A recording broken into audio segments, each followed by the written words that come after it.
बिस्मिल्लाहिर्रहमानिर्रहीम। अस्सलाम वालेकुम नाज़रीन, आप यूट्यूब चैनल देख रहे हैं। मैं इमरान खान हूँ। कुछ खबरें मेरे पास बड़ी इंपॉर्टेंट है, लेकिन पहले ज़रा राना सनाउल्लाह साहब का एक स्टेटमेंट है, उसके ऊपर आ जाते हैं। लिया में भी इमरान खान साहब ने बहुत बड़े जलसे से खिताब किया है। यानी अब उनके जलसों को देखें तो पता ही नहीं चलता कौन सा जलसा सबसे बड़ा है। जो जलसा उन्होंने भक्कर में किया लगता है वो सबसे बड़ा है। मुजफ्फरगढ़ वाले को देखें तो वहाँ पर लगता है, क्योंकि बहुत बड़ी तादाद में उनके जलसों में लोग आ रहे हैं और ऐसा लगता है कि मोमेंटम शिफ्ट हो चुका है बिल्कुल। और ख़ास तौर पे ईद के बाद जो जलसे उन्होंने किए हैं 4, इनमें तो लगता है कि बिल्कुल मोमेंटम शिफ्ट हो चुका है। और जो एक जनूबी पंजाब का तासुर था कि वहाँ पे एस्टेब्लिशमेंट के खड़े हुए बंदे इलेक्शन जीत जाते हैं, या वहाँ पे घोड़े इलेक्शन जीत जाते हैं, या वहाँ पे PMLN जो है वो एक जमात की हैसियत से कुछ असर रखती है, वो सारा तासुर ख़त्म हो गया है। अगर आप मुल्तान को देखें तो वहाँ पे बड़ी ज़बरदस्त कंपेन है। मोटरसाइकिलें मंगा के PMLN के दफ्तर के बाहर खड़ी की हुई हैं। और उस पर जो ट्वीट है वो मैं आपको बता देता हूँ। ट्वीट क्या कह रहा है, ये नया पाकिस्तान वालों ने किया है कि कहाँ है इलेक्शन कमीशन, सलमान नईम को हार का खौफ, सलमान नईम खुलेआम सरकारी खजाने से वोट को ख़रीदने की कोशिश कर रहा है, 20 वोट दो, एक मोटरसाइकिल ले लो। एक गरीब मुल्क जिसको IMF भी कर्जा नहीं दे रहा, जिस हुकूमत के पास जहर खाने के पैसे नहीं हैं, इस हुकूमत की शाह खर्चियाँ, ये लिखा है जी नया पाकिस्तान वालों ने। अब क्लेम ये कर रहे हैं कि इसमें बाकायदा जो सलमान नईम साहब हैं वो अब वोटों को ख़रीदने की कोशिश कर रहे हैं। राना सनाउल्लाह साहब वाली बात पे पहले आते हैं, फिर जाएंगे पाकिस्तान तहरीक इंसाफ के जलसे पे, फिर आपको बताऊंगा जरदारी साहब की दिली ख्वाहिश, MKM मामला कहाँ रह गई है और कौन सी चाल है जो इस वक्त वफाकी हुकूमत चलने जा रही है ज़िमनी इलेक्शन को जीतने के लिए। लोटों के साथ एक नया वाक़या पेश है, वो भी आपको बताएंगे। और मरियम नवाज़ ने पाकिस्तानियों के मुंह पर एक ज़ोरदार तमाचा मारा, कैसे मारा वो भी आपको इस वीलॉग में मैं बताऊंगा। सबसे पहले तो ये है कि राना सनाउल्लाह साहब ने कहा कि एक नाम नहाद सियासी जमात है और वो पागलपन के शिकार हैं। उनके लीडर की तरफ से सियासी नफरत, बुग़्ज़, फितना और फसाद पर मबनी मुहिम चलाई जा रही है। इसके पेश नज़र हिफाजती इक़दामात की खातिर तमाम पाकिस्तानियों को, ख़ास तौर पर नून लीग के लोगों से मैं मुखातिब हूँ। फिर राना सनाउल्लाह साहब लिखते हैं कि दौरान सफ़र, बाज़ार या किसी भी जगह आपका सामना इमरान खान के बावलों से हो जाए और वो आप पर गुर्राना या काटना शुरू कर दें, तो आप, यानी उनको कुत्ता कह के मुखातिब कर रहे हैं राना सनाउल्लाह साहब। गुर्राते और भौंकते तो या काटते तो कुत्ते ही हैं। तो उन्होंने कहा वो आप पर गुर्राना या काटना शुरू कर दें तो आप कानून को हाथ में लेने या उनसे उलझने की बजाय अपने मोबाइल फ़ोन से उनकी वीडियो बनाएं। ये एक हों या एक से ज़ायद हों, सबकी काबिल शनाख्त वीडियो बनाएं और उसे डायरेक्टर साइबर क्राइम FIA को अरसाल कर दें, व्हाट्सएप के ज़रिए भेज दें या सोशल मीडिया के ज़रिए FIA को टैग कर दें। भरपूर कार्रवाई, अंदराज मुकदमा, गिरफ्तारी की जाएगी, हत्ता के शनाख्ती कार्ड और पासपोर्ट की ब्लॉकेज का अमल भी शुरू कर दिया जाएगा। और इसके बाद उन्होंने लिखा कि ताकि शहरियों के आईने पाकिस्तान के आर्टिकल 15 में दिए गए फ्रीडम ऑफ मूवमेंट के हक का तहफ़्फ़ुज़ यकीनी बनाया जा सके, ये राना सनाउल्लाह साहब ने कहा है। और उन्होंने कहा अगर इसके बावजूद भी आपसे ये लोग हाथापाई पे उतर हैं तो अपने दिफा के कानूनी हक का इस्तेमाल आप करें। राना सनाउल्लाह साहब ने ये क्यों कहा?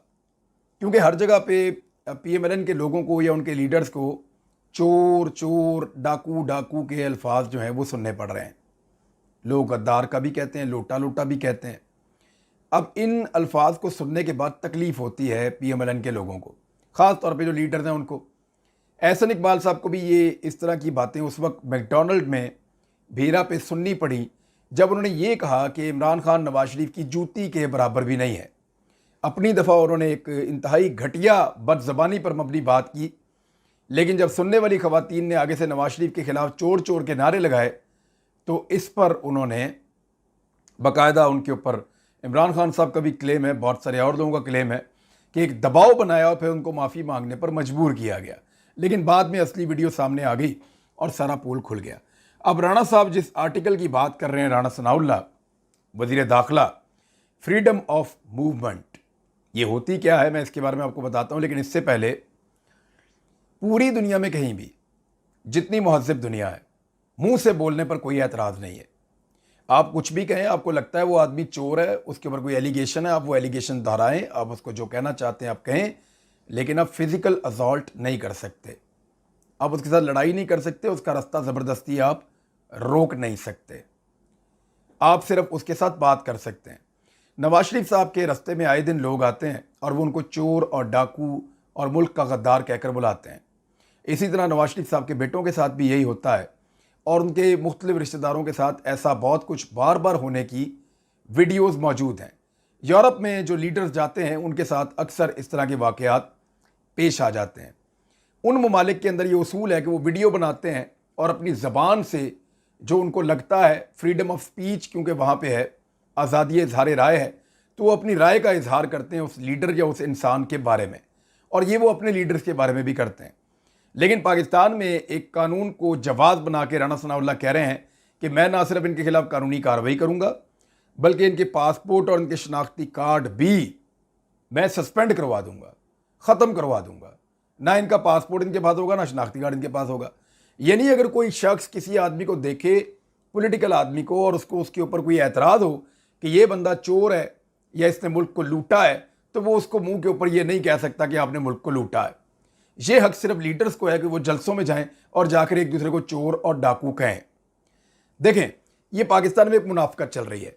पीपल्स पार्टी हमेशा ये कहती रही अपने कारकुनों को कि नवाज शरीफ चोर है, हमेशा बताते रहे उनके लोग। इसी तरह नवाज शरीफ अपने कारकुनों को हमेशा बताते रहे कि बेनज़ीर और आसिफ अली जरदारी चोर है। लेकिन जब लोगों को ये बात समझ आ गई तो अब एक तीसरी पॉलिटिकल पार्टी के कारकुन इनके मुंह के ऊपर जाकर इनको कहते हैं कि चोर हैं। अब आप तो खुद कहते थे कि आप ये दोनों चोर हैं, तो अगर आप खुद कहते थे चोर हैं तो पब्लिक कह रही है तो क्या फ़र्क पड़ता है? यानी खुद कहें तो सवाब होता है, पब्लिक करे तो गुनाह होता है। अब आर्टिकल 15 कहता क्या है? Every citizen shall have the right to remain in and subject to any reasonable restriction imposed by law in the public interest, enter and move freely throughout Pakistan and to reside and settle in any part therefore। ये कानून है, article 15 है पाकिस्तान का, freedom of movement. ये कहता क्या है ज़रा समझें। और राना सनाउल्लाह साहब ने इसकी क्या तशरीह निकाली है। कानूनदान वो हैं, वज़ीर कानून वो रहे हैं, वज़ीर दाखिला वो हैं, कानून की तशरीह जो है वो उनको पता नहीं है। हर शहरी को ये हक हासिल होगा कि वो अवामी मफाद में कानून की तरफ से लगाई गई किसी भी माकूल पाबंदी के ताबे, यानी अगर कानून ने मना किया है तो वो तो एक अलग बात है।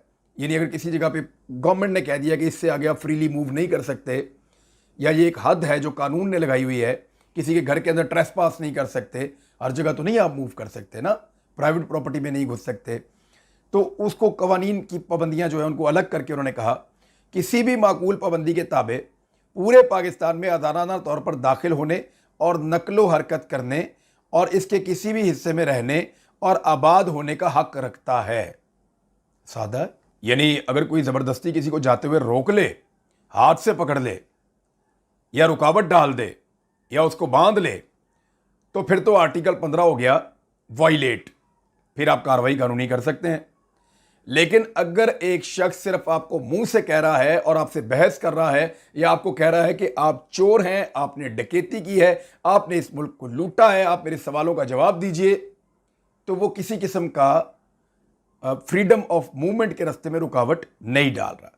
ये कानून बिल्कुल सिंपल है, सादा है। राना सनाउल्लाह साहब ने एक बड़क मारी है, लेकिन वो इससे कर कुछ नहीं सकेंगे। पॉसिबल नहीं है कि इससे कुछ किया जा सके।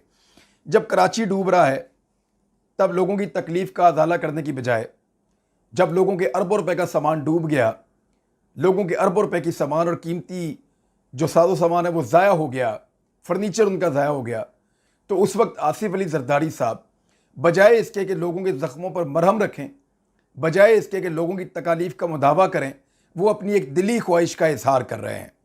और ख्वाहिश क्या है ये ज़रा आप सुन लें। दिली ख्वाहिश है कि अपनी ज़िंदगी में बिलावल को वज़ीर आज़म बनता देखूँ।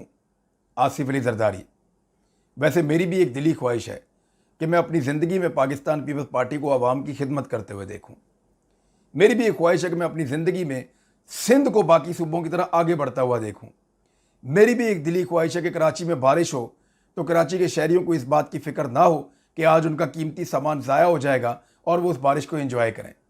ये छोटी छोटी ख्वाहिशात हैं और इस तरह की सैकड़ों ख्वाहिशात है जो सिंध को, कराची को और पीपल्स पार्टी को लेकर है। लेकिन जरदारी साहब की दिली ख्वाहिश ये है कि उनका बेटा किसी भी तरह वजीर आजम पाकिस्तान बन जाए उनकी ज़िंदगी में। पेट्रोल की कीमत के ऊपर एक ब्लफ खेलने जा रही है ये हुकूमत।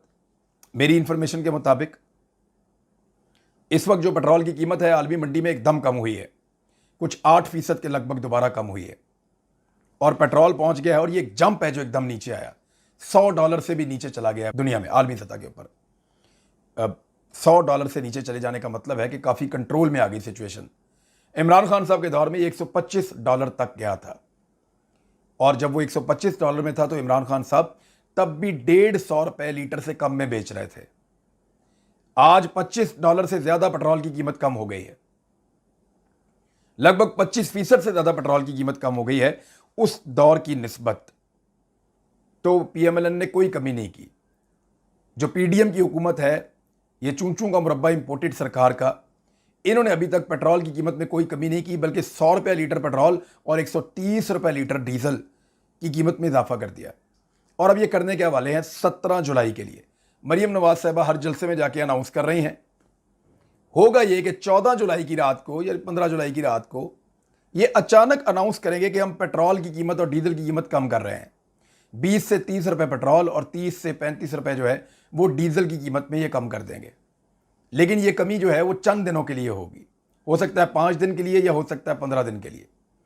इतने दिनों के लिए ये कमी की जाएगी और उसके बाद दोबारा पेट्रोलियम लेवी और टैक्सेस के नाम के ऊपर ज़्यादा इजाफा कर दिया जाएगा, यानी 40 रुपए तक पेट्रोल की कीमत में और डीजल की कीमत में को 50 रुपए तक का इजाफा दोबारा कर दिया जाएगा।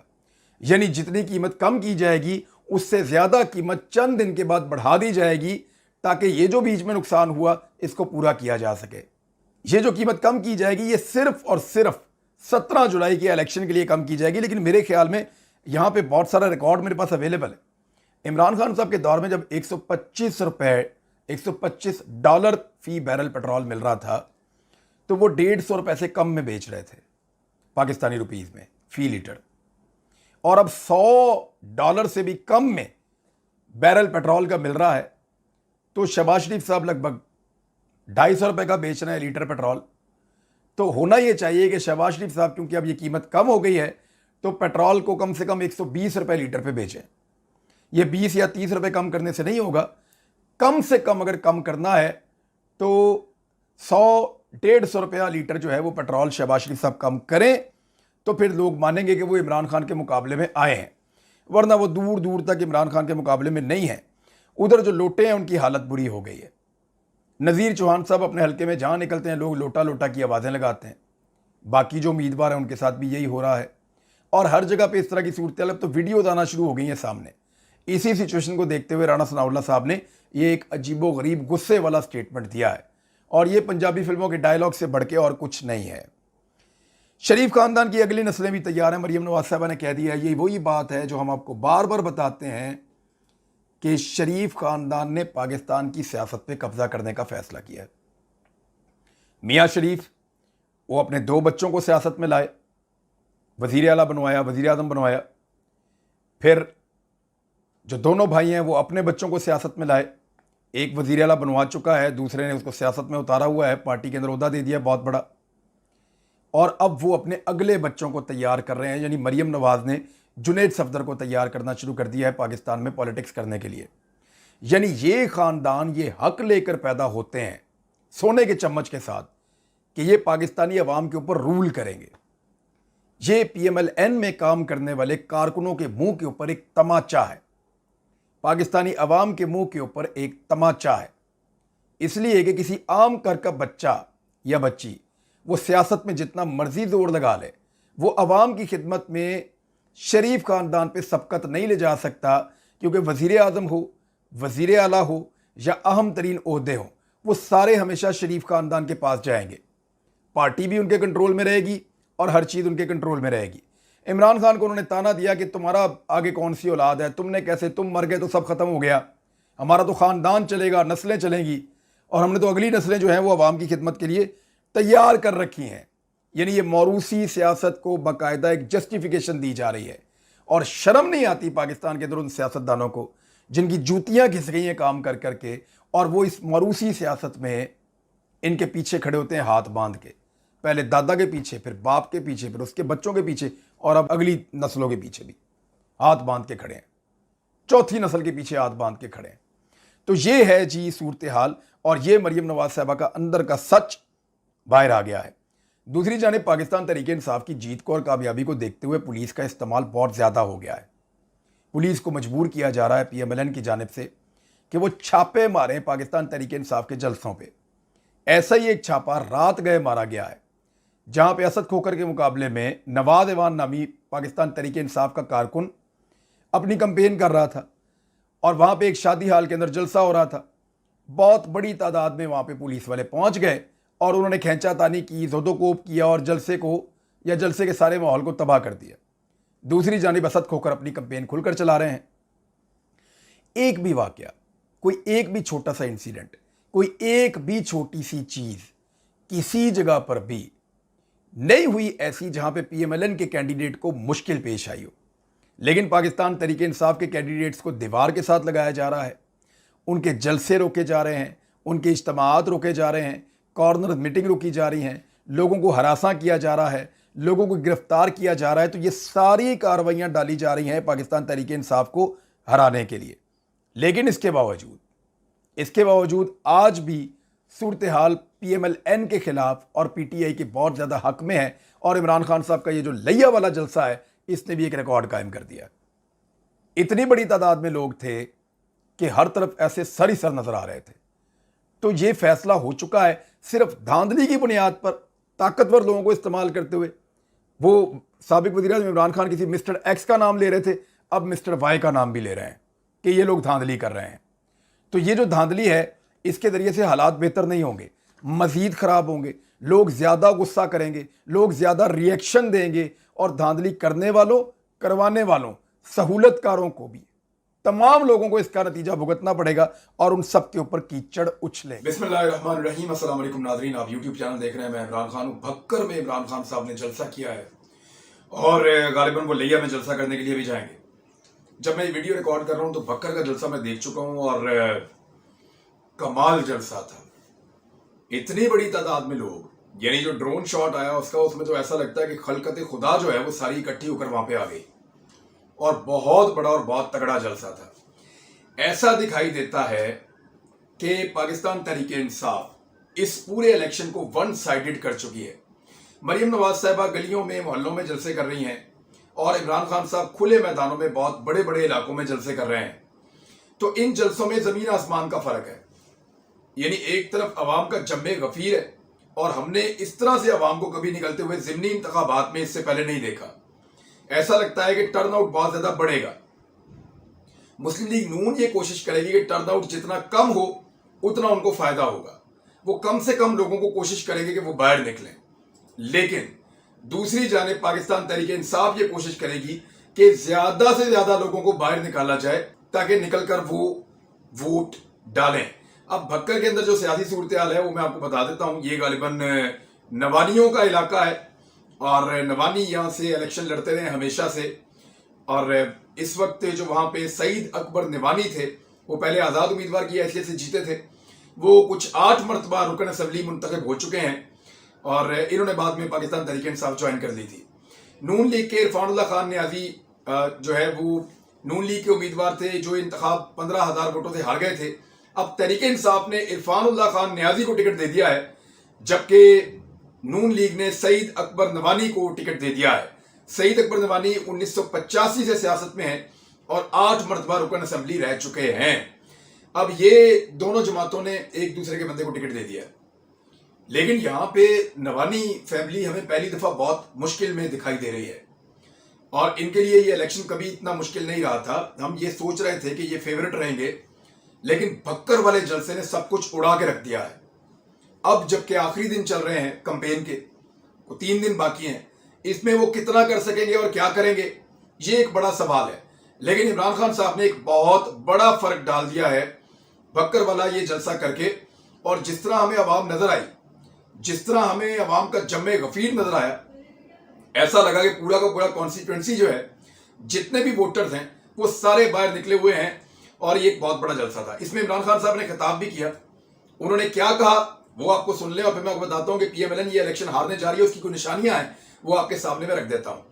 जिमनी इलेक्शन हमारे लोगों को फोन आता है, जिमनी इलेक्शन में हमारे लोगों को फोन आते हैं और वो ये कहते हैं कि जेलों में डाल देंगे, और ये धमकियां वाकई दी जा रही हैं। कुछ बंदे तो जेलों में डाले भी गए हैं, कुछ लोगों को घरों से भागने पर मजबूर कर दिया गया है, पुलिस छापे मार रही है और बहुत ताकतवर लोग उनको सपोर्ट कर रहे हैं। पाकिस्तान तहरीक इंसाफ के चेयरमैन और साबिक वज़ीर-ए-आज़म इमरान खान ने कहा कि ये चाहते हैं कि हम अमरीकी गुलामों को तस्लीम करें। धमकियां दी जा रही हैं, हमारे लोगों को फोन आता है, उठाकर जेलों में डाल देंगे। और दूसरा उन्होंने कहा कि भक्कर में PP90 के अंदर वो ये खिताब कर रहे थे, हम सिर्फ अल्लाह की इबादत करते हैं और अल्लाह ही से मदद मांगते हैं, हम अल्लाह के सिवा किसी के आगे नहीं झुकते। इतनी बड़ी तादाद में दरिया खान आने पर मैं लोगों का मशकूर हूं। सनाउल्लाह मस्ती खेल को लोटा बनाने की पूरी कोशिश की गई मगर वो नहीं हुए।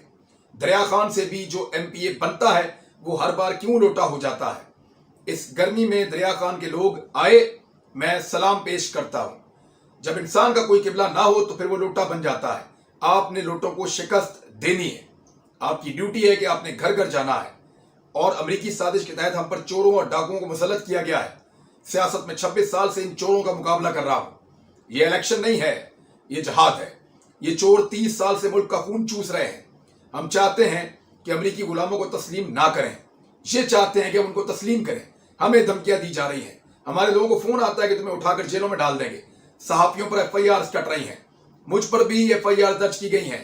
हजारों भी हों तो मेरी जान भी चली जाए तो चोरों को तस्लीम नहीं करूंगा।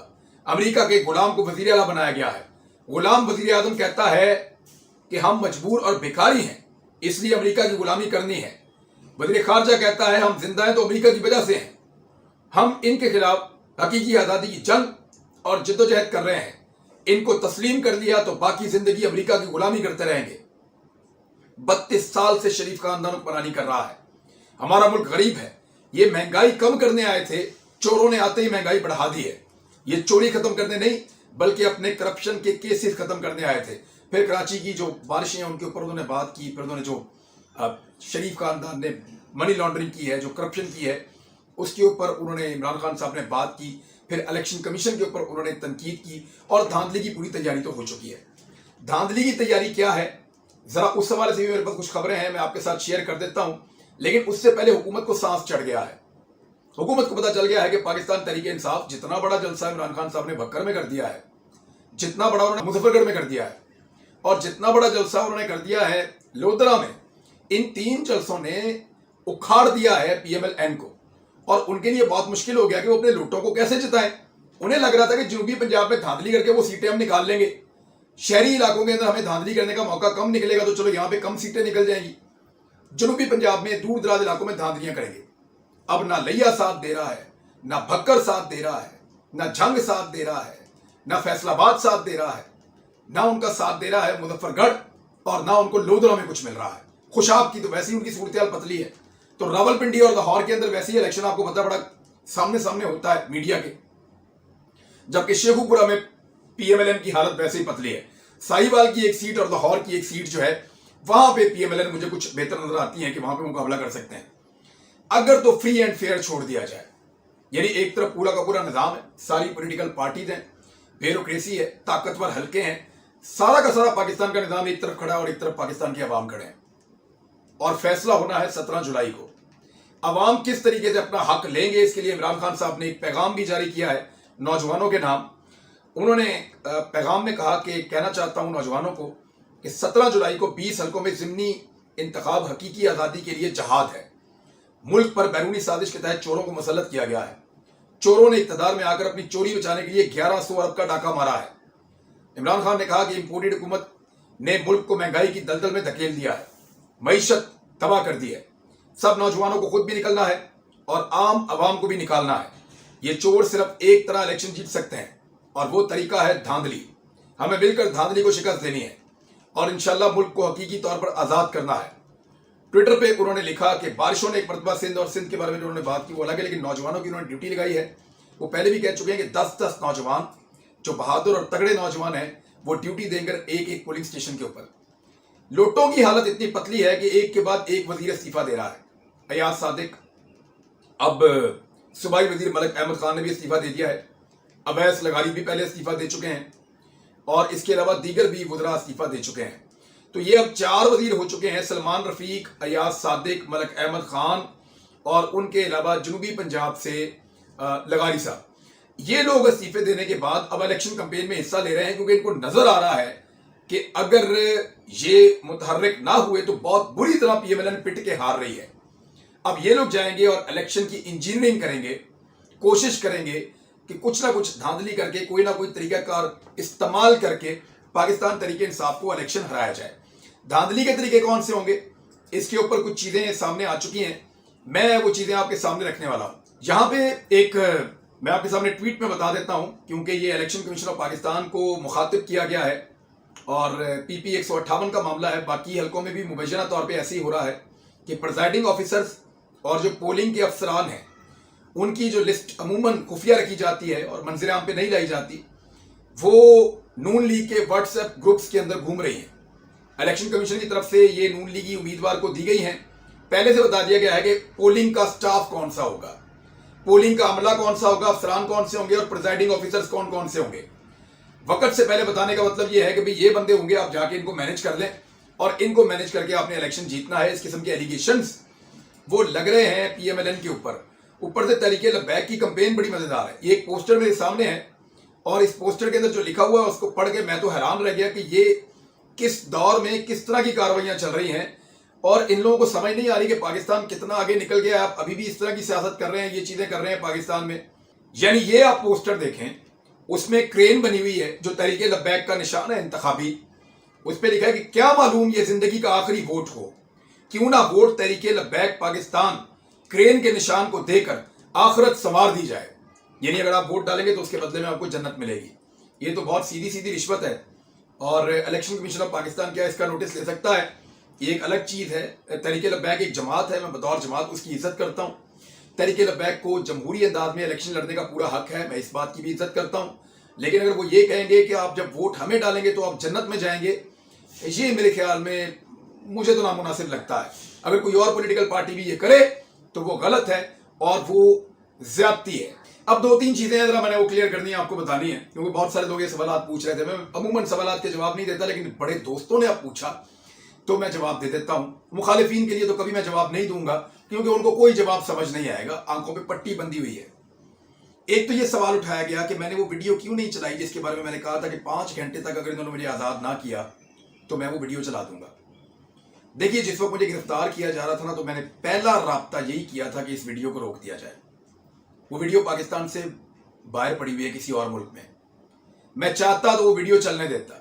हालांकि बड़ी थरथली पड़ी हुई थी मेरी गिरफ्तारी के बाद, बेशुमार लोग मुझे मिलने के लिए आए। एक साहब मेरे पास आए, मैं सैयद ज़ादा हूं, क्या आप मेरी लाज रख सकते हैं? मैंने कहा फरमाइए। उन्होंने कहा आप मेरी खातिर वो वीडियो रोक दें। तो मैंने उनसे कहा वो वीडियो नहीं चलेगी। मैंने उनको ये कहा, उनको इस बात का यकीन आ गया, लेकिन वो वीडियो मैं गिरफ्तारी से पहले ही रोक चुका था, क्योंकि मुझे ऐसा लगा कि मेरी गिरफ्तारी कोई इतनी बड़ी चीज नहीं है। पहले मैंने ये सोचा था कि मेरी गिरफ्तारी पे वीडियो चल जानी चाहिए और मैंने बनाई भी इसलिए थी कि मुझे गिरफ्तार करेंगे तो वो वीडियो चल जाएगी। लेकिन जब मैं खुद वॉलंटियरली गिरफ्तारी दे रहा हूं कि ठीक है यार, अगर आप आ गए तो आप मुझे गिरफ्तार कर लें, तो उस वक्त मैंने ये सोचा कि ठीक है, वो वीडियो नहीं चलनी चाहिए।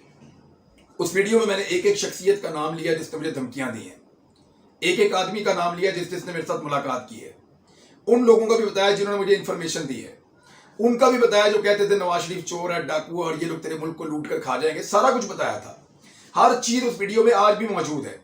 लेकिन मुझे ऐसा लगा कि ये वीडियो जो है वो मेरे मुल्क और मेरे इदारों के लिए नुकसानदेह होगी। इस सूरत हाल में ये नुकसानदेह होगी, और अगर मेरी जान को कोई खतरा नहीं है फिलहाल और मैं गिरफ्तार हो रहा हूं, तो मुझे इसके गुस्से के अंदर आके ये वीडियो नहीं चलानी चाहिए। चल भी जाती कोई फर्क नहीं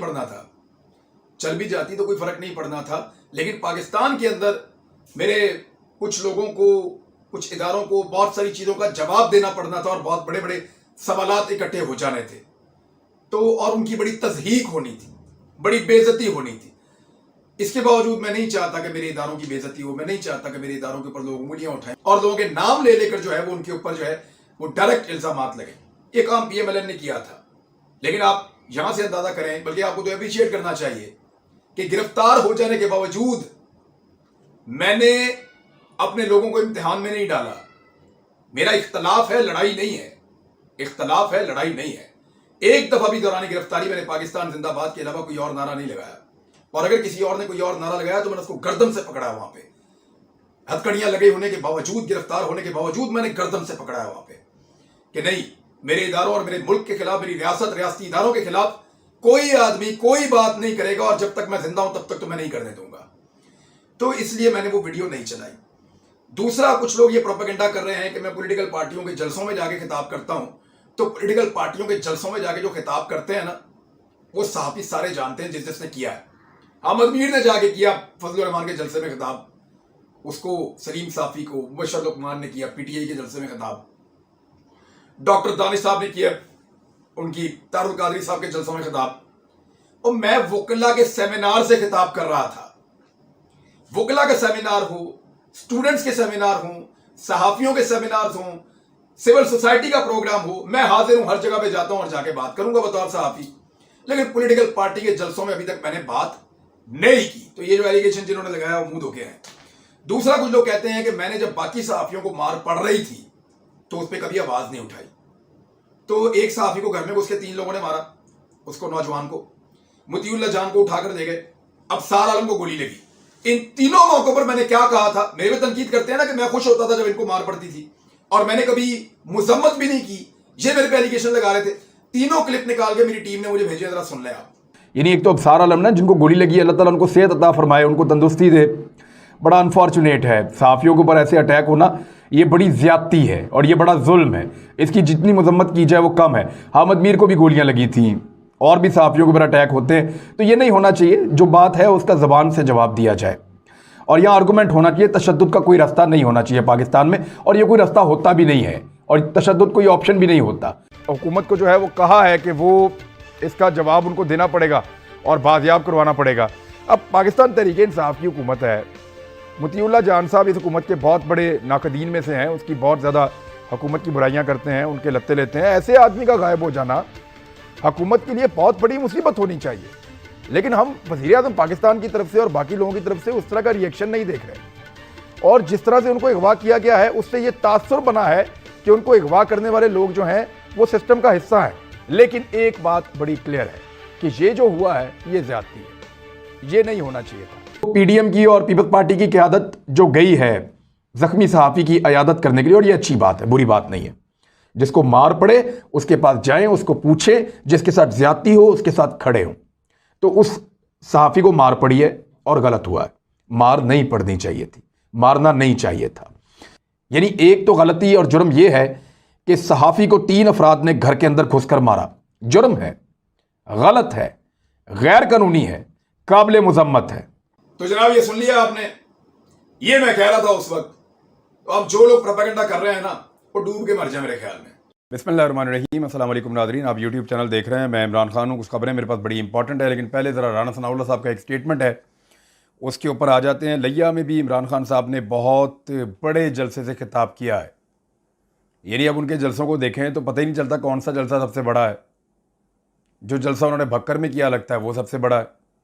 मुजफ्फरगढ़ वाले को देखें तो वहाँ पे लगता है, क्योंकि बहुत बड़ी तादाद में उनके जलसों में लोग आ रहे हैं, और ऐसा लगता है कि मोमेंटम शिफ्ट हो चुका है बिल्कुल। और ख़ास तौर पे ईद के बाद जो जलसे उन्होंने किए हैं 4, इनमें तो लगता है कि बिल्कुल मोमेंटम शिफ्ट हो चुका है।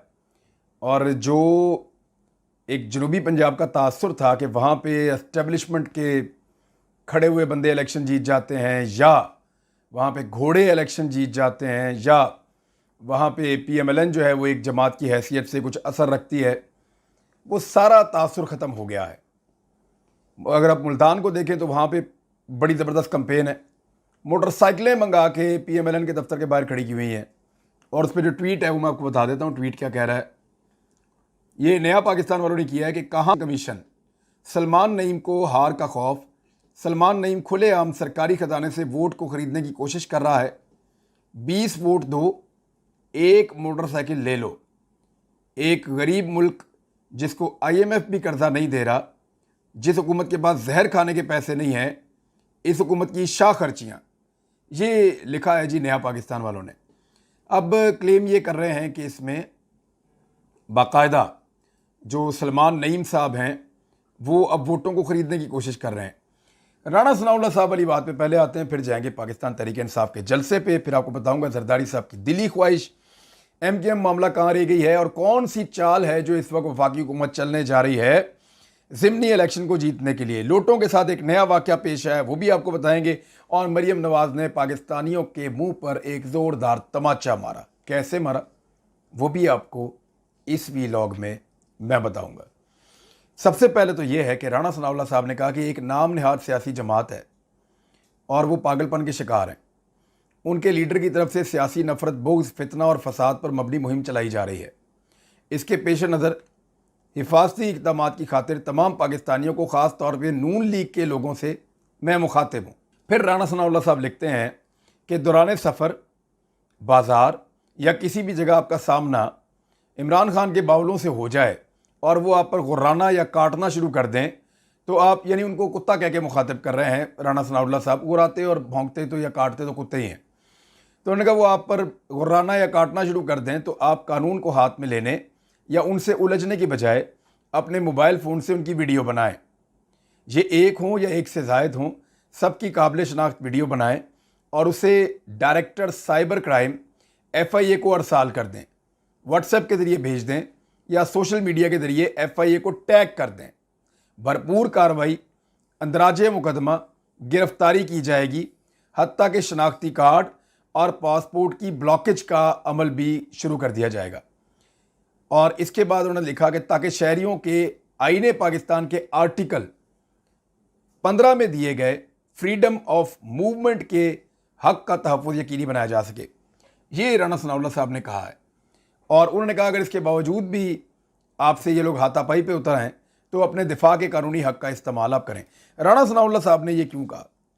क्योंकि हर जगह पे PMLN के लोगों को या उनके लीडर्स को चोर चोर, डाकू डाकू के अल्फाज जो हैं वो सुनने पड़ रहे हैं। लोग गद्दार का भी कहते हैं, लोटा लोटा भी कहते हैं। अब इन अल्फाज को सुनने के बाद तकलीफ़ होती है PMLN के लोगों को, ख़ास तौर पे जो लीडर्स हैं उनको। एहसन इकबाल साहब को भी ये इस तरह की बातें उस वक्त मैकडॉनल्ड में भीरा पे सुननी पड़ी जब उन्होंने ये कहा कि इमरान खान नवाज शरीफ की जूती के बराबर भी नहीं है। अपनी दफ़ा उन्होंने एक इंतहाई घटिया बदज़बानी पर मबनी बात की, लेकिन जब सुनने वाली ख़वातीन ने आगे से नवाज शरीफ के ख़िलाफ़ चोर चोर के नारे लगाए तो इस पर उन्होंने बाकायदा उनके ऊपर, इमरान खान साहब का भी क्लेम है, बहुत सारे और लोगों का क्लेम है कि एक दबाव बनाया और फिर उनको माफ़ी मांगने पर मजबूर किया गया। लेकिन बाद में असली वीडियो सामने आ गई और सारा पोल खुल गया। अब राणा साहब जिस आर्टिकल की बात कर रहे हैं, राणा सनाउल्लाह, वज़ीर दाखिला, फ्रीडम ऑफ मूवमेंट, ये होती क्या है मैं इसके बारे में आपको बताता हूँ। लेकिन इससे पहले पूरी दुनिया में कहीं भी, जितनी महज़्ज़ब दुनिया है, मुंह से बोलने पर कोई एतराज़ नहीं है। आप कुछ भी कहें, आपको लगता है वो आदमी चोर है, उसके ऊपर कोई एलिगेशन है, आप वो एलिगेशन दोहराएं, आप उसको जो कहना चाहते हैं आप कहें, लेकिन आप फिज़िकल असॉल्ट नहीं कर सकते, आप उसके साथ लड़ाई नहीं कर सकते, उसका रास्ता ज़बरदस्ती आप रोक नहीं सकते, आप सिर्फ उसके साथ बात कर सकते हैं। नवाज शरीफ साहब के रास्ते में आए दिन लोग आते हैं और वो उनको चोर और डाकू और मुल्क का गद्दार कहकर बुलाते हैं। इसी तरह नवाज शरीफ साहब के बेटों के साथ भी यही होता है और उनके मुख्तलिफ रिश्तेदारों के साथ ऐसा बहुत कुछ बार बार होने की वीडियोज़ मौजूद हैं। यूरोप में जो लीडर्स जाते हैं उनके साथ अक्सर इस तरह के वाक़यात पेश आ जाते हैं। उन ममालिक के अंदर ये उसूल है कि वो वीडियो बनाते हैं और अपनी ज़बान से जो उनको लगता है, फ्रीडम ऑफ स्पीच क्योंकि वहाँ पे है, आज़ादी इजहार राय है, तो वो अपनी राय का इजहार करते हैं उस लीडर या उस इंसान के बारे में, और ये वो अपने लीडर्स के बारे में भी करते हैं। लेकिन पाकिस्तान में एक कानून को जवाज़ बना के राणा सनाउल्लाह कह रहे हैं कि मैं ना सिर्फ इनके खिलाफ़ कानूनी कार्रवाई करूँगा बल्कि इनके पासपोर्ट और इनके शनाख्ती कार्ड भी मैं सस्पेंड करवा दूँगा, ख़त्म करवा दूँगा। ना इनका पासपोर्ट इनके पास होगा, ना शनाख्ती कार्ड इनके पास होगा। यानी अगर कोई शख्स किसी आदमी को देखे, पॉलिटिकल आदमी को, और उसको उसके ऊपर कोई एतराज़ हो कि ये बंदा चोर है या इसने मुल्क को लूटा है, तो वो उसको मुंह के ऊपर ये नहीं कह सकता कि आपने मुल्क को लूटा है। ये हक सिर्फ लीडर्स को है कि वो जलसों में जाएं और जाकर एक दूसरे को चोर और डाकू कहें। देखें, ये पाकिस्तान में एक मुनाफिकत चल रही है। पीपल्स पार्टी हमेशा ये कहती रही अपने कारकुनों को कि नवाज शरीफ चोर है, हमेशा बताते रहे उनके लोग। इसी तरह नवाज शरीफ अपने कारकुनों को हमेशा बताते रहे कि बेनज़ीर और आसिफ अली जरदारी चोर है। लेकिन जब लोगों को ये बात समझ आ गई तो अब एक तीसरी पॉलिटिकल पार्टी के कारकुन इनके मुंह के ऊपर जाकर इनको कहते हैं कि चोर हैं। अब आप तो खुद कहते थे कि अब ये दोनों चोर हैं, तो अगर आप खुद कहते थे चोर हैं तो पब्लिक कह रही है तो क्या फर्क पड़ता है? यानी खुद कहें तो सवाब होता है, पब्लिक करे तो गुनाह होता है। अब आर्टिकल 15 कहता क्या है? Every citizen shall have the right to remain in and subject to any reasonable restriction imposed by law in the public interest, enter and move freely throughout Pakistan and to reside and settle in any part therefore। ये कानून है, article 15 है पाकिस्तान का, freedom of movement. ये कहता क्या है जरा समझें। और राणा सनाउल्लाह साहब ने इसकी क्या तशरीह निकाली है। कानूनदान वो हैं, वजीर कानून वो रहे हैं, वजीर दाखिला वो हैं, कानून की तशरीह जो है वो उनको पता नहीं है। हर शहरी को ये हक हासिल होगा कि वो अवामी मफाद में कानून की तरफ से लगाई गई किसी भी माकूल पाबंदी के ताबे, यानी अगर कानून ने मना किया है तो वो तो एक अलग बात है। यानी अगर किसी जगह पे गवर्नमेंट ने कह दिया कि इससे आगे आप फ्रीली मूव नहीं कर सकते, या ये एक हद है जो कानून ने लगाई हुई है, किसी के घर के अंदर ट्रेसपास नहीं कर सकते, हर जगह तो नहीं आप मूव कर सकते ना, प्राइवेट प्रॉपर्टी में नहीं घुस सकते, तो उसको कवानीन की पाबंदियां जो है उनको अलग करके उन्होंने कहा किसी भी माकूल पाबंदी के ताबे पूरे पाकिस्तान में आज़ादाना तौर पर दाखिल होने और नकलो हरकत करने और इसके किसी भी हिस्से में रहने और आबाद होने का हक रखता है। सादा, यानी अगर कोई ज़बरदस्ती किसी को जाते हुए रोक ले, हाथ से पकड़ ले या रुकावट डाल दे या उसको बांध ले, तो फिर तो आर्टिकल 15 हो गया वायलेट, फिर आप कार्रवाई कानूनी कर सकते हैं। लेकिन अगर एक शख्स सिर्फ आपको मुंह से कह रहा है और आपसे बहस कर रहा है या आपको कह रहा है कि आप चोर हैं, आपने डकैती की है, आपने इस मुल्क को लूटा है, आप मेरे सवालों का जवाब दीजिए, तो वो किसी किस्म का फ्रीडम ऑफ मूवमेंट के रास्ते में रुकावट नहीं डाल रहा। ये कानून बिल्कुल सिंपल है, सादा है। राणा सनाउल्लाह साहब ने एक बड़क मारी है, लेकिन वो इससे कर कुछ नहीं सकेंगे, पॉसिबल नहीं है कि इससे कुछ किया जा सके। जब कराची डूब रहा है तब लोगों की तकलीफ का अजाला करने की बजाय, जब लोगों के अरबों रुपए का सामान डूब गया, लोगों के अरबों रुपए की सामान और कीमती जो साजो सामान है वो ज़ाया हो गया, फर्नीचर उनका ज़ाया हो गया, तो उस वक्त आसिफ अली जरदारी साहब बजाय इसके कि लोगों के ज़ख्मों पर मरहम रखें, बजाय इसके कि लोगों की तकालीफ का मुदावा करें, वो अपनी एक दिली ख्वाहिश का इजहार कर रहे हैं। और ख्वाहिश क्या है ये ज़रा आप सुन लें। दिली ख्वाहिश है कि अपनी ज़िंदगी में बिलावल को वज़ीर आज़म बनता देखूं। आसिफ अली जरदारी, वैसे मेरी भी एक दिली ख्वाहिश है कि मैं अपनी ज़िंदगी में पाकिस्तान पीपल्स पार्टी को आवाम की खिदमत करते हुए देखूं। मेरी भी एक ख्वाहिश है कि मैं अपनी ज़िंदगी में सिंध को बाकी सूबों की तरह आगे बढ़ता हुआ देखूं। मेरी भी एक दिली ख्वाहिश है कि कराची में बारिश हो तो कराची के शहरियों को इस बात की फ़िक्र ना हो कि आज उनका कीमती सामान ज़ाया हो जाएगा और वो उस बारिश को एंजॉय करें। ये छोटी छोटी ख्वाहिशात हैं और इस तरह की सैकड़ों ख्वाहिशात हैं जो सिंध को, कराची को और पीपल्स पार्टी को लेकर हैं। लेकिन जरदारी साहब की दिली ख्वाहिश ये है कि उनका बेटा किसी भी तरह वज़ीर आज़म पाकिस्तान बन जाए उनकी ज़िंदगी में।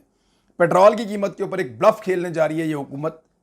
मेरी इंफॉर्मेशन के मुताबिक इस वक्त जो पेट्रोल की कीमत है आलमी मंडी में एकदम कम हुई है, कुछ 8% के लगभग दोबारा कम हुई है और पेट्रोल पहुंच गया है। और ये एक जंप है जो एकदम नीचे आया, $100 से भी नीचे चला गया है दुनिया में आलमी सतह के ऊपर।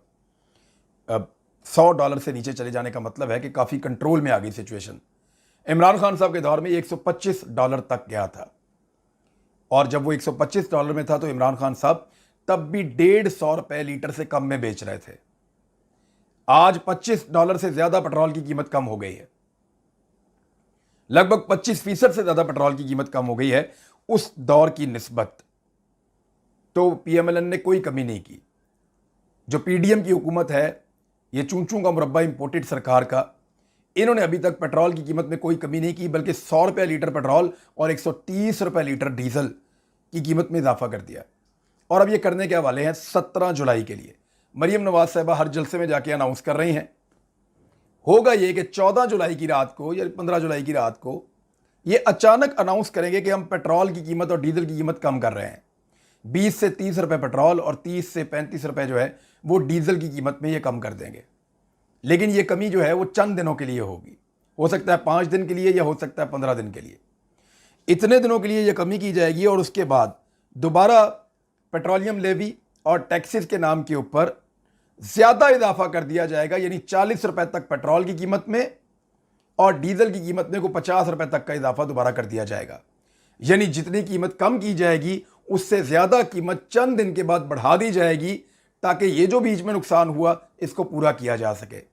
ये जो कीमत कम की जाएगी ये सिर्फ और सिर्फ 17 जुलाई के इलेक्शन के लिए कम की जाएगी। लेकिन मेरे ख्याल में यहाँ पे बहुत सारा रिकॉर्ड मेरे पास अवेलेबल है। इमरान खान साहब के दौर में जब 125 रुपए, $125 फी बैरल पेट्रोल मिल रहा था, तो वो 150 रुपए से कम में बेच रहे थे पाकिस्तानी रुपीस में फी लीटर। और अब $100 से भी कम में बैरल पेट्रोल का मिल रहा है। तो शहबाज शरीफ साहब लगभग 250 रुपए का बेच रहे हैं लीटर पेट्रोल। तो होना यह चाहिए कि शहबाज शरीफ साहब, क्योंकि अब ये कीमत कम हो गई है, तो पेट्रोल को कम से कम 120 रुपए लीटर पे बेचें। ये 20 या 30 रुपए कम करने से नहीं होगा। कम से कम अगर कम करना है तो 100-150 रुपया लीटर जो है वो पेट्रोल शहबाज शरीफ साहब कम करें, तो फिर लोग मानेंगे कि वो इमरान खान के मुकाबले में आए हैं।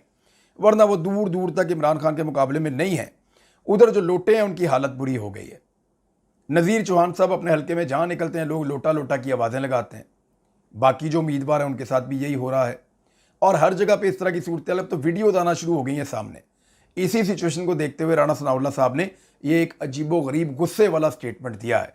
और ये पंजाबी फिल्मों के डायलॉग से बढ़ के और कुछ नहीं है। शरीफ खानदान की अगली नस्लें भी तैयार हैं। मरियम नवाज साहबा ने कह दिया है, ये वही बात है जो हम आपको बार बार बताते हैं कि शरीफ खानदान ने पाकिस्तान की सियासत पे कब्जा करने का फैसला किया है। मियाँ शरीफ वो अपने 2 बच्चों को सियासत में लाए, वज़ीर आला बनवाया, वज़ीर आज़म बनवाया। फिर जो दोनों भाई हैं वो अपने बच्चों को सियासत में लाए। एक वज़ीर आला बनवा चुका है, दूसरे ने उसको सियासत में उतारा हुआ है, पार्टी के अंदर ओहदा दे दिया बहुत बड़ा।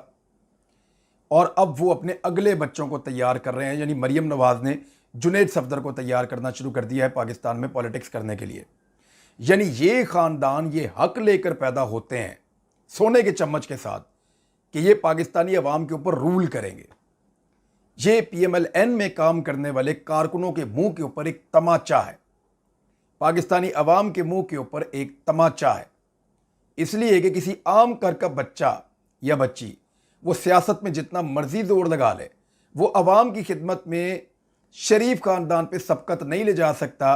क्योंकि वज़ीर आज़म हो, वज़ीर आला हो या अहम तरीन ओहदे हों, वो सारे हमेशा शरीफ खानदान के पास जाएंगे।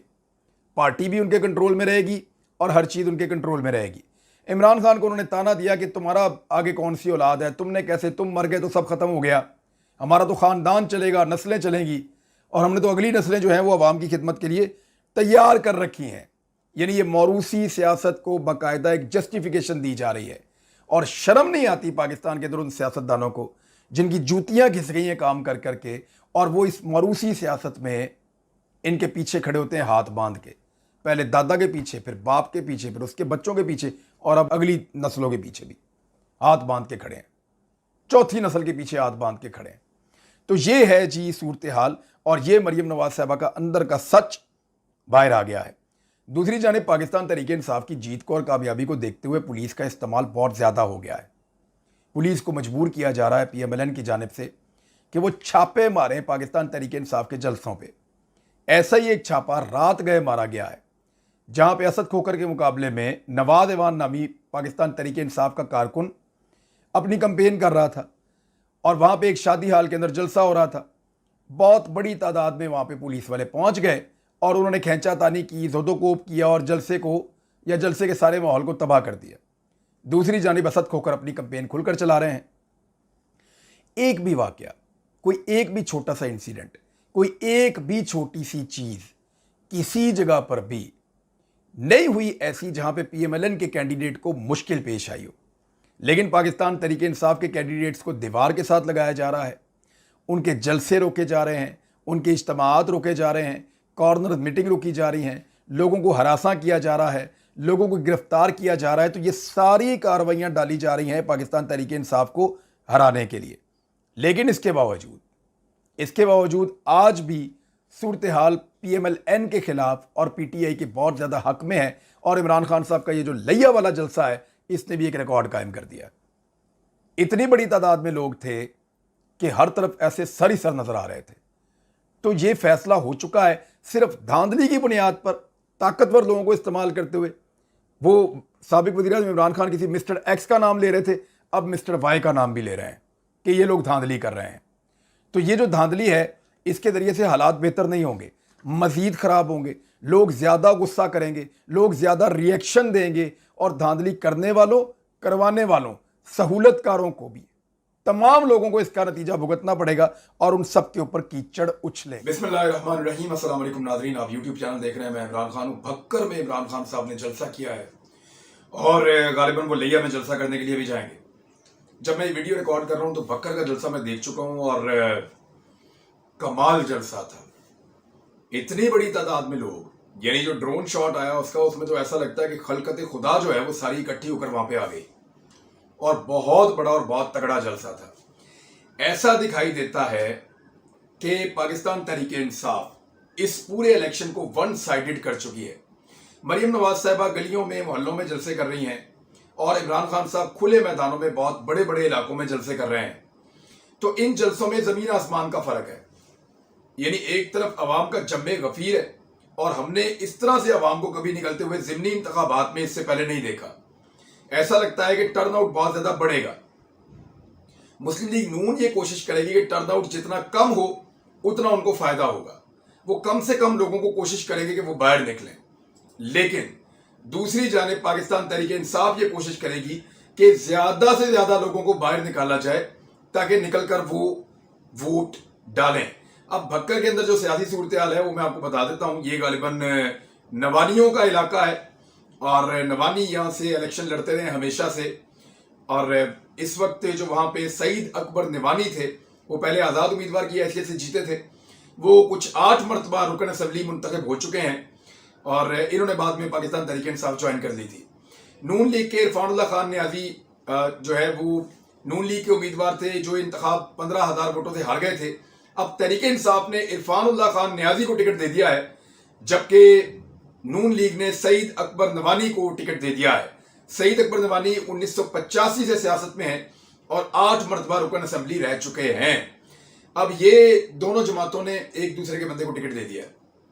लेकिन यहां पे नवानी फैमिली हमें पहली दफा बहुत मुश्किल में दिखाई दे रही है और इनके लिए ये इलेक्शन कभी इतना मुश्किल नहीं रहा था। हम ये सोच रहे थे कि ये फेवरेट रहेंगे, लेकिन भक्कर वाले जलसे ने सब कुछ उड़ा के रख दिया है। अब जबकि आखिरी दिन चल रहे हैं कैंपेन के, वो 3 दिन बाकी हैं, इसमें वो कितना कर सकेंगे और क्या करेंगे, ये एक बड़ा सवाल है। लेकिन इमरान खान साहब ने एक बहुत बड़ा फर्क डाल दिया है भक्कर वाला ये जलसा करके। और जिस तरह हमें अवाम नजर आई, जिस तरह हमें अवाम का जम्मे गफीर नजर आया, ऐसा लगा कि पूरा का पूरा कॉन्स्टिट्यूंसी जो है, जितने भी वोटर्स हैं वो सारे बाहर निकले हुए हैं और ये एक बहुत बड़ा जलसा था। इसमें इमरान खान साहब ने खिताब भी किया। उन्होंने क्या कहा वो आपको सुन लें और फिर मैं आपको बताता हूं कि पीएमएलएन ये इलेक्शन हारने जा रही है, उसकी कोई निशानियां हैं वो आपके सामने में रख देता हूं। जिमनी इलेक्शन हमारे लोगों को फोन आता है, जिमनी इलेक्शन में हमारे लोगों को फोन आते हैं और वो ये कहते हैं कि जेलों में डाल देंगे और ये धमकियां वाकई दी जा रही हैं। कुछ बंदे तो जेलों में डाले भी गए हैं, कुछ लोगों को घरों से भागने पर मजबूर कर दिया गया है, पुलिस छापे मार रही है और बहुत ताकतवर लोग उनको सपोर्ट कर रहे हैं। पाकिस्तान तहरीक इंसाफ के चेयरमैन और साबिक वज़ीर-ए-आज़म इमरान खान ने कहा कि ये चाहते हैं कि हम अमरीकी गुलामों को तस्लीम करें। धमकियां दी जा रही हैं, हमारे लोगों को फोन आता है, उठाकर जेलों में डाल देंगे। और दूसरा उन्होंने कहा कि भक्कर में PP90 के अंदर ये खिताब कर रहे थे, हम सिर्फ अल्लाह की इबादत करते हैं और अल्लाह ही से मदद मांगते हैं, हम अल्लाह के सिवा किसी के आगे नहीं झुकते। इतनी बड़ी तादाद में दरिया खान आने पर मैं लोगों का मशकूर हूं। सनाउल्लाह मस्ती खेल को लोटा बनाने की पूरी कोशिश की गई मगर वो नहीं हुए। दरिया खान से भी जो MPA बनता है वो हर बार क्यों लोटा हो जाता है। इस गर्मी में दरिया खान के लोग आए, मैं सलाम पेश करता हूं। जब इंसान का कोई किबला ना हो तो फिर वो लोटा बन जाता है। आपने लोटों को शिकस्त देनी है, आपकी ड्यूटी है कि आपने घर घर जाना है। और अमरीकी साजिश के तहत हम पर चोरों और डाकुओं को मुसल्लत किया गया है। सियासत में 26 साल से इन चोरों का मुकाबला कर रहा हूं। ये इलेक्शन नहीं है, ये जहाद है। ये चोर 30 साल से मुल्क का खून चूस रहे हैं। हम चाहते हैं कि अमरीकी गुलामों को तस्लीम ना करें, ये चाहते हैं कि उनको तस्लीम करें। हमें धमकियां दी जा रही हैं, हमारे लोगों को फोन आता है कि तुम्हें उठाकर जेलों में डाल देंगे। सहाफियों पर FIR कट रही हैं, मुझ पर भी FIR दर्ज की गई हैं। हजारों भी हों तो मेरी जान भी चली जाए तो चोरों को तस्लीम नहीं करूंगा। अमेरिका के गुलाम को वजीर आला बनाया गया है। गुलाम वजीर आजम कहता है कि हम मजबूर और भिखारी हैं, इसलिए अमेरिका की गुलामी करनी है। वज़ीर ख़ारजा कहता है हम जिंदा हैं तो अमेरिका की वजह से हैं। हम इनके खिलाफ हकीकी आज़ादी की जंग और जद्दोजहद कर रहे हैं। इनको तस्लीम कर लिया तो बाकी जिंदगी अमेरिका की गुलामी करते रहेंगे। 32 साल से शरीफ खानदान हुक्मरानी कर रहा है। हमारा मुल्क गरीब है। ये महंगाई कम करने आए थे, चोरों ने आते ही महंगाई बढ़ा दी है। ये चोरी खत्म करने नहीं बल्कि अपने करप्शन के केसेस खत्म करने आए थे। फिर कराची की जो बारिशें हैं उनके ऊपर उन्होंने बात की। फिर उन्होंने जो शरीफ खानदान ने मनी लॉन्ड्रिंग की है, जो करप्शन की है, उसके ऊपर उन्होंने इमरान खान साहब ने बात की। फिर इलेक्शन कमीशन के ऊपर उन्होंने तनकीद की और धांधली की पूरी तैयारी तो हो चुकी है। धांधली की तैयारी क्या है, जरा उस हवाले से भी मेरे पास कुछ खबरें हैं, मैं आपके साथ शेयर कर देता हूं। लेकिन उससे पहले हुकूमत को सांस चढ़ गया है। हुकूमत को पता चल गया है कि पाकिस्तान तहरीक इंसाफ जितना बड़ा जलसा इमरान खान साहब ने भक्कर में कर दिया है, जितना बड़ा उन्होंने मुजफ्फरगढ़ में कर दिया है और जितना बड़ा जलसा उन्होंने कर दिया है लोधरा में, इन 3 जलसों ने उखाड़ दिया है पीएमएल-एन को। और उनके लिए बहुत मुश्किल हो गया कि वो अपने लूटों को कैसे जिताएं। उन्हें लग रहा था कि जनूबी पंजाब में धांधली करके वो सीटें हम निकाल लेंगे, शहरी इलाकों के अंदर हमें धांधली करने का मौका कम निकलेगा तो चलो यहां पे कम सीटें निकल जाएंगी, जनूबी पंजाब में दूर दराज इलाकों में धांधलियां करेंगे। अब ना लिया साथ दे रहा है, ना भक्कर साथ दे रहा है, ना जंग साथ दे रहा है, ना फैसलाबाद साथ दे रहा है, ना उनका साथ दे रहा है मुजफ्फरगढ़, और ना उनको लोधरा में कुछ मिल रहा है। खुशाब की तो वैसे ही उनकी सूरत पतली है। तो रावलपिंडी और लाहौर के अंदर वैसे ही इलेक्शन आपको पता बड़ा सामने सामने होता है मीडिया के, जबकि शेखुपुरा में पीएमएलएन की हालत वैसे ही पतली है। साहिवाल की एक सीट और लाहौर की एक सीट जो है वहां पे पीएमएलएन मुझे कुछ बेहतर नजर आती है कि वहां पे मुकाबला कर सकते हैं अगर तो फ्री एंड फेयर छोड़ दिया जाए। यानी एक तरफ पूरा का पूरा निजाम है, सारी पॉलिटिकल पार्टीज हैं, ब्यूरोक्रेसी है, ताकतवर हल्के हैं, सारा का सारा पाकिस्तान का निजाम एक तरफ खड़ा है और एक तरफ पाकिस्तान के अवाम खड़े हैं। और फैसला होना है 17 जुलाई को। अवाम किस तरीके से अपना हक लेंगे, इसके लिए इमरान खान साहब ने एक पैगाम भी जारी किया है नौजवानों के नाम। उन्होंने पैगाम में कहा कि कहना चाहता हूं नौजवानों को कि 17 जुलाई को 20 हल्कों में ज़िमनी इंतखाब हकीकी आज़ादी के लिए जहाद है। मुल्क पर बैरूनी साजिश के तहत चोरों को मुसल्लत किया गया है। चोरों ने इक़्तिदार में आकर अपनी चोरी बचाने के लिए 1100 अरब का डाका मारा है। इमरान खान ने कहा कि इंपोर्टेड हुकूमत ने मुल्क को महंगाई की दलदल में धकेल दिया है, मईशत तबाह कर दी है। सब नौजवानों को खुद भी निकलना है और आम आवाम को भी निकालना है। ये चोर सिर्फ एक तरह इलेक्शन जीत सकते हैं और वो तरीका है धांधली। हमें मिलकर धांधली को शिकस्त देनी है और इंशाल्लाह मुल्क को हकीकी तौर पर आज़ाद करना है। ट्विटर पे उन्होंने लिखा कि बारिशों ने एक मरतबा सिंध और सिंध के बारे में उन्होंने बात की, वो अलग है, लेकिन नौजवानों की उन्होंने ड्यूटी लगाई है। वो पहले भी कह चुके हैं कि 10-10 नौजवान जो बहादुर और तगड़े नौजवान हैं वो ड्यूटी देंगे एक एक पोलिंग स्टेशन के ऊपर। लोटों की हालत इतनी पतली है कि एक के बाद एक वजीर इस्तीफा दे रहा है। अयाज सादिक, अब सूबाई वजीर मलिक अहमद खान ने भी इस्तीफा दे दिया है। अवैस लगारी भी पहले इस्तीफा दे चुके हैं और इसके अलावा दीगर भी वज़रा इस्तीफा दे चुके हैं। तो ये अब 4 वजीर हो चुके हैं, सलमान रफीक, अयाज सादिक, मलिक अहमद खान और उनके अलावा जनूबी पंजाब से लगारी साहब। ये लोग इस्तीफे देने के बाद अब इलेक्शन कैंपेन में हिस्सा ले रहे हैं क्योंकि इनको नजर आ रहा है कि अगर ये मुतहर्रिक ना हुए तो बहुत बुरी तरह पीएमएलएन पिट के हार रही है। अब ये लोग जाएंगे और इलेक्शन की इंजीनियरिंग करेंगे, कोशिश करेंगे कि कुछ ना कुछ धांधली करके कोई ना कोई तरीकाकार इस्तेमाल करके पाकिस्तान तरीके इंसाफ को इलेक्शन हराया जाए। धांधली के तरीके कौन से होंगे, इसके ऊपर कुछ चीजें सामने आ चुकी हैं। मैं वो चीजें आपके सामने रखने वाला हूं। यहां पे एक मैं आपके सामने ट्वीट में बता देता हूं क्योंकि ये इलेक्शन कमीशन ऑफ पाकिस्तान को मुखातिब किया गया है और पीपी 158 का मामला है। बाकी हल्कों में भी मुबैना तौर पे ऐसे ही हो रहा है कि प्रिजाइडिंग ऑफिसर्स और जो पोलिंग के अफसरान हैं उनकी जो लिस्ट अमूमन खुफिया रखी जाती है और मंजर आम पे नहीं लाई जाती, वो नून लीग के व्हाट्सएप ग्रुप्स के अंदर घूम रही है। इलेक्शन कमीशन की तरफ से ये नून लीगी उम्मीदवार को दी गई हैं। पहले से बता दिया गया है कि पोलिंग का स्टाफ कौन सा होगा, पोलिंग का अमला कौन सा होगा, अफसरान कौन से होंगे और प्रिजाइडिंग ऑफिसर्स कौन कौन से होंगे। वक्त से पहले बताने का मतलब ये है कि भाई ये बंदे होंगे, आप जाके इनको मैनेज कर लें और इनको मैनेज करके आपने इलेक्शन जीतना है। इस किस्म के एलिगेशंस वो लग रहे हैं पीएमएलएन के ऊपर से तरीके लबैक की कंपेन बड़ी मजेदार है। ये एक पोस्टर मेरे सामने है और इस पोस्टर के अंदर जो लिखा हुआ है उसको पढ़ के मैं तो हैरान रह गया कि ये किस दौर में किस तरह की कार्रवाइयां चल रही हैं और इन लोगों को समझ नहीं आ रही कि पाकिस्तान कितना आगे निकल गया। आप अभी भी इस तरह की सियासत कर रहे हैं, ये चीजें कर रहे हैं पाकिस्तान में। यानी ये आप पोस्टर देखें, उसमें क्रेन बनी हुई है जो तरीके लबैक का निशान है इंतखाबी। उस पर लिखा है कि क्या मालूम ये जिंदगी का आखिरी वोट हो। क्यों ना वोट तहरीके लब्बैक पाकिस्तान क्रेन के निशान को देकर आखिरत संवार दी जाए, यानी अगर आप वोट डालेंगे तो उसके बदले में आपको जन्नत मिलेगी।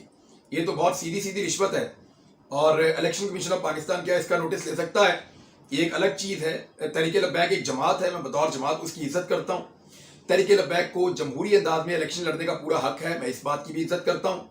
लेकिन अगर वो ये कहेंगे कि आप जब वोट हमें डालेंगे तो आप जन्नत में जाएंगे, ये मेरे ख्याल में मुझे तो नामुनासिब लगता है। अगर कोई और पॉलिटिकल पार्टी भी ये करे तो वो गलत है और वो ज्यादती है। अब 2-3 चीज़ें हैं जरा मैंने वो क्लियर करनी है, आपको बतानी है, क्योंकि बहुत सारे लोग ये सवाल पूछ रहे थे। मैं अमूमन सवाल के जवाब नहीं देता, लेकिन बड़े दोस्तों ने अब पूछा तो मैं जवाब दे देता हूँ। मुखालिफिन के लिए तो कभी मैं जवाब नहीं दूंगा, क्योंकि उनको कोई जवाब समझ नहीं आएगा, आंखों पे पट्टी बंधी हुई है। एक तो ये सवाल उठाया गया कि मैंने वो वीडियो क्यों नहीं चलाई जिसके बारे में मैंने कहा था कि 5 घंटे तक अगर इन्होंने मुझे आज़ाद ना किया तो मैं वो वीडियो चला दूंगा। देखिए, जिस वक्त मुझे गिरफ्तार किया जा रहा था ना, तो मैंने पहला राब्ता यही किया था कि इस वीडियो को रोक दिया जाए। वो वीडियो पाकिस्तान से बाहर पड़ी हुई है किसी और मुल्क में, मैं चाहता तो वो वीडियो चलने देता। हालांकि बड़ी थरथली पड़ी हुई थी मेरी गिरफ्तारी के बाद, बेशुमार लोग मुझे मिलने के लिए आए। एक साहब मेरे पास आए, मैं सैयद ज़ादा हूं, क्या आप मेरी लाज रख सकते हैं? मैंने कहा फरमाइए। उन्होंने कहा आप मेरी खातिर वो वीडियो रोक दें। तो मैंने उनसे कहा वो वीडियो नहीं चलेगी। मैंने उनको ये कहा, उनको इस बात का यकीन आ गया, लेकिन वो वीडियो मैं गिरफ्तारी से पहले ही रोक चुका था, क्योंकि मुझे ऐसा लगा कि मेरी गिरफ्तारी कोई इतनी बड़ी चीज़ नहीं है। पहले मैंने ये सोचा था कि मेरी गिरफ्तारी पर वीडियो चल जानी चाहिए, और मैंने बनाई भी इसलिए थी कि मुझे गिरफ्तार करेंगे तो वो वीडियो चल जाएगी। लेकिन जब मैं खुद वॉलंटियरली गिरफ्तारी दे रहा हूं कि ठीक है यार, अगर आप आ गए तो आप मुझे गिरफ्तार कर दें, तो उस वक्त मैंने ये सोचा कि ठीक है, वो वीडियो नहीं चलनी चाहिए। उस वीडियो में मैंने एक एक शख्सियत का नाम लिया जिसने मुझे धमकियां दी हैं, एक एक आदमी का नाम लिया जिसने मेरे साथ मुलाकात की है, उन लोगों का भी बताया जिन्होंने मुझे इंफॉर्मेशन दी है, उनका भी बताया जो कहते थे नवाज शरीफ चोर है, डाकू है और ये लोग तेरे मुल्क को लूट कर खा जाएंगे। सारा कुछ बताया था, हर चीज़ उस वीडियो में आज भी मौजूद है। लेकिन मुझे ऐसा लगा कि ये वीडियो जो है वो मेरे मुल्क और मेरे इदारों के लिए नुकसानदेह होगी। इस सूरत हाल में ये नुकसानदेह होगी, और अगर मेरी जान को कोई खतरा नहीं है फिलहाल और मैं गिरफ्तार हो रहा हूं, तो मुझे इसके गुस्से के अंदर आके ये वीडियो नहीं चलानी चाहिए। चल भी जाती कोई फर्क नहीं पड़ना था, चल भी जाती तो कोई फर्क नहीं पड़ना था। लेकिन पाकिस्तान के अंदर मेरे कुछ लोगों को, कुछ इदारों को बहुत सारी चीज़ों का जवाब देना पड़ना था, और बहुत बड़े बड़े सवालात इकट्ठे हो जाने थे, तो और उनकी बड़ी तज़हीक होनी थी, बड़ी बेइज्जती होनी थी। इसके बावजूद मैं नहीं चाहता कि मेरे इदारों की बेइज्जती हो, मैं नहीं चाहता कि मेरे इदारों के ऊपर लोग उंगलियां उठाएं और लोगों के नाम ले लेकर जो है वो उनके ऊपर जो है वो डायरेक्ट इल्जामात लगे। ये काम PMLN ने किया था। लेकिन आप यहां से अंदाजा करें, बल्कि आपको तो अप्रिशिएट करना चाहिए कि गिरफ्तार हो जाने के बावजूद मैंने अपने लोगों को इम्तिहान में नहीं डाला। मेरा इख्तलाफ है, लड़ाई नहीं है। इख्तलाफ है, लड़ाई नहीं है। एक दफा भी दौरान गिरफ्तारी मैंने पाकिस्तान जिंदाबाद के अलावा कोई और नारा नहीं लगाया, और अगर किसी और ने कोई और नारा लगाया तो मैंने उसको गर्दन से पकड़ा। वहां पे हथकड़ियां लगे होने के बावजूद, गिरफ्तार होने के बावजूद मैंने गर्दन से पकड़ा है वहां पे कि नहीं, मेरे इदारों और मेरे मुल्क के खिलाफ, मेरी रियासत, रियासती इदारों के खिलाफ कोई आदमी कोई बात नहीं करेगा, और जब तक मैं जिंदा हूं तब तक तो मैं नहीं करने दूंगा। तो इसलिए मैंने वो वीडियो नहीं चलाई। दूसरा, कुछ लोग ये प्रोपेगेंडा कर रहे हैं कि मैं पॉलिटिकल पार्टियों के जलसों में जाके खिताब करता हूं। तो पॉलिटिकल पार्टियों के जलसों में जाके जो खिताब करते हैं ना, वो सहाफी सारे जानते हैं जिसने किया है। अहमद मीर ने जाके किया फजलुर रहमान के जलसे में खिताब, उसको सलीम साफी को मुबशर लुकमान ने किया PTI के जलसे में खिताब, डॉक्टर दानिश साहब ने किया उनकी तारुल कादरी साहब के जलसों में खिताब, और मैं वकला के सेमिनार से खिताब कर रहा था।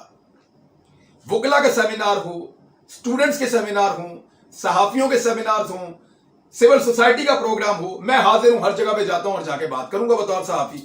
लेकिन पॉलिटिकल पार्टी के जलसों में अभी तक मैंने बात नहीं की। तो ये जो एलिगेशन जिन्होंने लगाया वो मुंह धोखे हैं। दूसरा, कुछ लोग कहते हैं कि मैंने जब बाकी सहाफियों को मार पड़ रही थी तो उस पर कभी आवाज नहीं उठाई। तो एक सहाफी को घर में घुस के 3 लोगों ने मारा, उसको नौजवान को, मुतीउल्लाह जान को उठाकर ले गए, अब सार आलम को गोली लगी। इन तीनों मौकों पर मैंने क्या कहा था? मेरे पे तनकीद करते हैं ना कि मैं खुश होता था जब इनको मार पड़ती थी, और मैंने कभी मुजम्मत भी नहीं की। ये मेरे पे एलिगेशन लगा रहे थे। तीनों क्लिप निकाल के मेरी टीम ने मुझे भेजे, जरा सुन लें आप। यानी एक तो अबसार आलम ना, जिनको गोली लगी, अल्लाह ताला उनको सेहत अता फरमाए, उनको तंदुरुस्ती दे।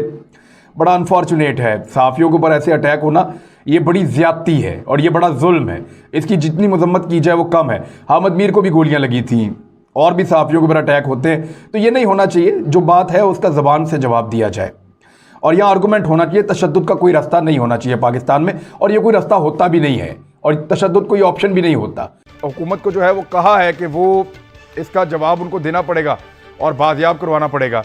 अब पाकिस्तान तहरीक इंसाफ की हुकूमत है, मुतीउल्लाह जान साहब इस हुकूमत के बहुत बड़े नाकदीन में से हैं, उसकी बहुत ज़्यादा हुकूमत की बुराइयां करते हैं, उनके लत्ते लेते हैं। ऐसे आदमी का गायब हो जाना हुकूमत के लिए बहुत बड़ी मुसीबत होनी चाहिए, लेकिन हम वज़ीर-ए-आज़म पाकिस्तान की तरफ से और बाकी लोगों की तरफ से उस तरह का रिएक्शन नहीं देख रहे।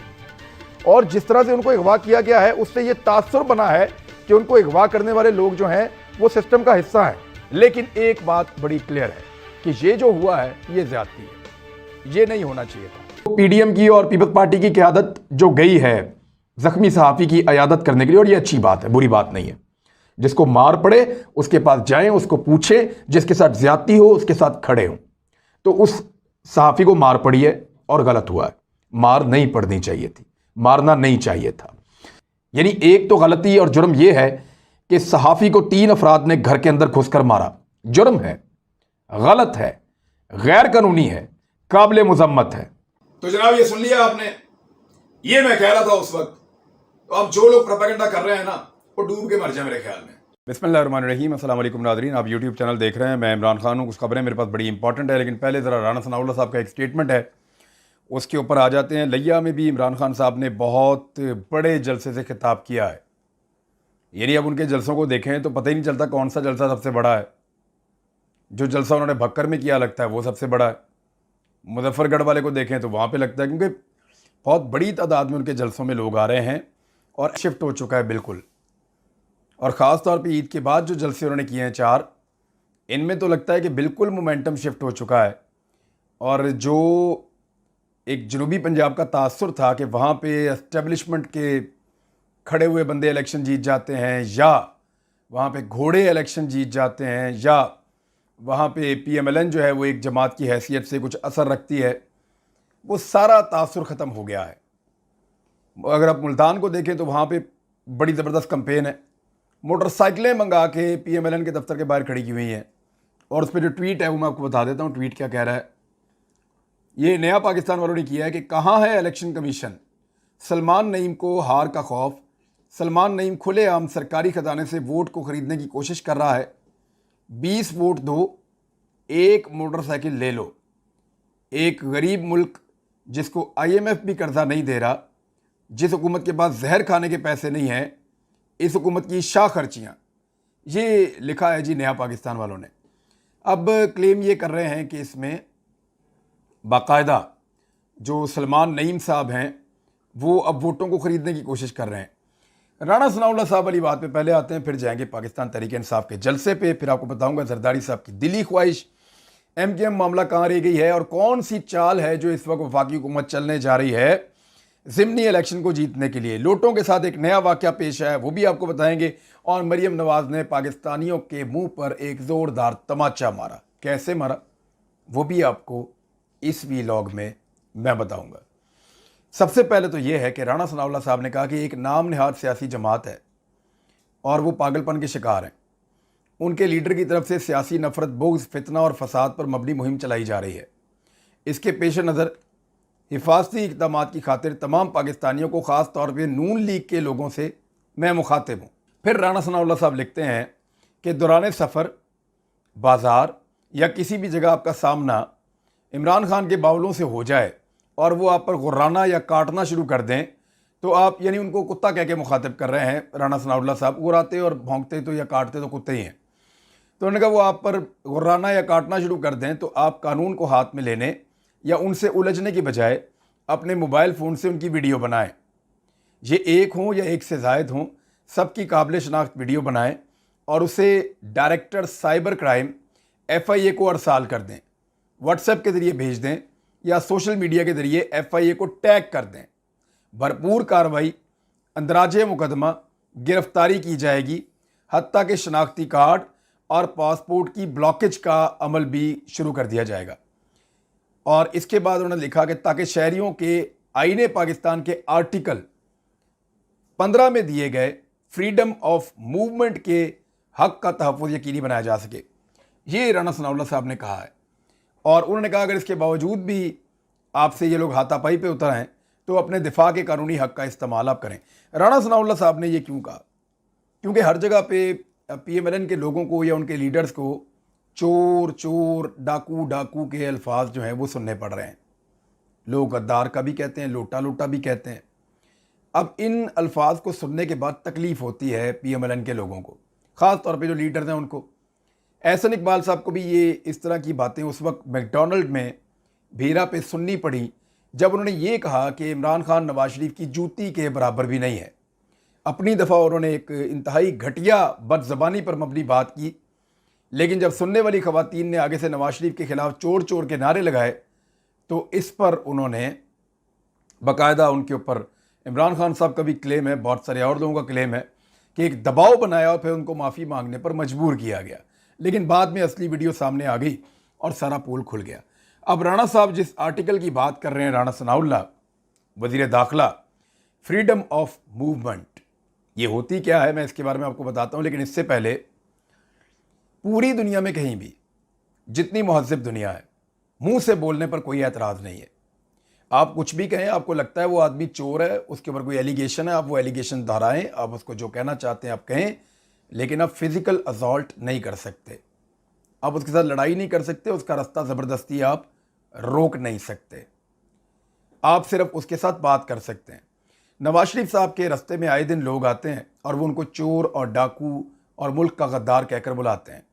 इसी तरह नवाज शरीफ साहब के बेटों के साथ भी यही होता है और उनके मुख्तलिफ रिश्तेदारों के साथ ऐसा बहुत कुछ बार बार होने की वीडियोज़ मौजूद हैं।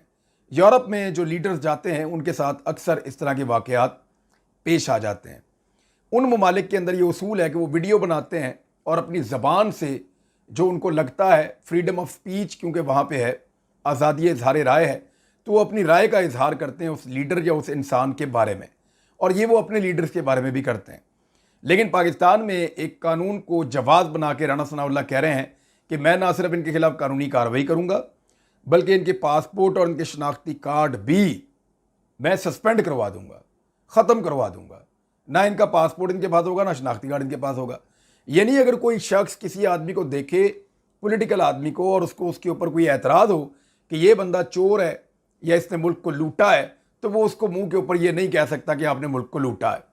ये हक सिर्फ लीडर्स को है कि वो जलसों में जाएं और जाकर एक दूसरे को चोर और डाकू कहें।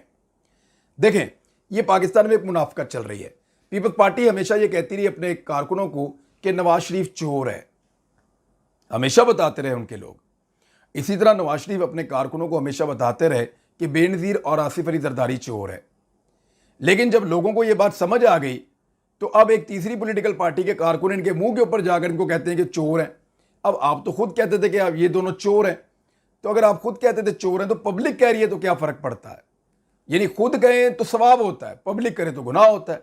अब आर्टिकल 15 कहता क्या है?